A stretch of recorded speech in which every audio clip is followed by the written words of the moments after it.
I've got this autumn leaf image right here, and I want to add this quote to it. Life starts all over again when it gets crisp in the fall. Here's the thing, I don't really have good negative space on this side of my photo. I've got some lighter stuff in the background, I got some darker portions, I got some green portions, and you can see right here that the all crisp and the Fitzgerald, this twig in the background or this branch in the background is making it kind of hard to read right there. And I can't really move it over here, it doesn't really work. If I move it up here, it doesn't work again.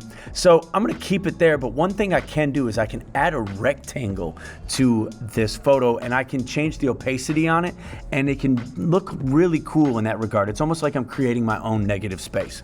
So I'm gonna go up to my color dropper right here. I'm gonna click this color dropper and I'm gonna go, let's do this blue right here. So I'm gonna click on that blue. You can see in the bottom left-hand corner, I've selected that blue. And now I'm gonna go to this rectangle and I'm just gonna click on this icon. And then I'm gonna come out here, you see my cursor is almost like crosshairs.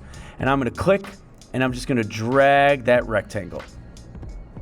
And the rectangle is gonna fill in with this color of blue. Here's the deal.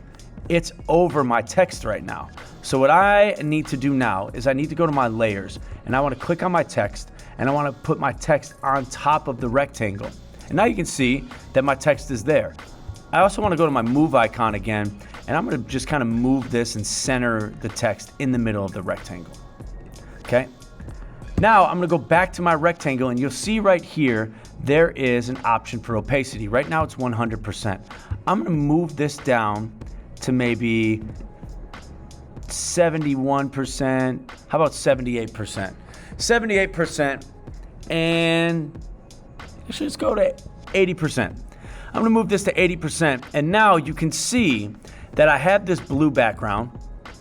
Makes it a little bit easier to read the text because that blue is there, but I've changed the opacity so you can still kind of see the photo underneath it. If I don't like that color, I can go to the rectangle again, click on that, and now I'm in my properties. So I can come here and I can click on that fill, and after I've clicked on that fill, I can go back to my color dropper and I can just start selecting parts of my photo that I think might look cool.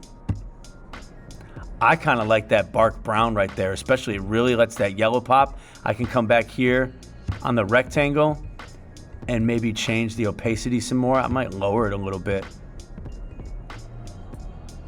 Yeah, that looks cool. I think that's the way that I want to go. So if I need to, I can add that rectangle into my photo and I can almost create my own negative space that I could put underneath my text.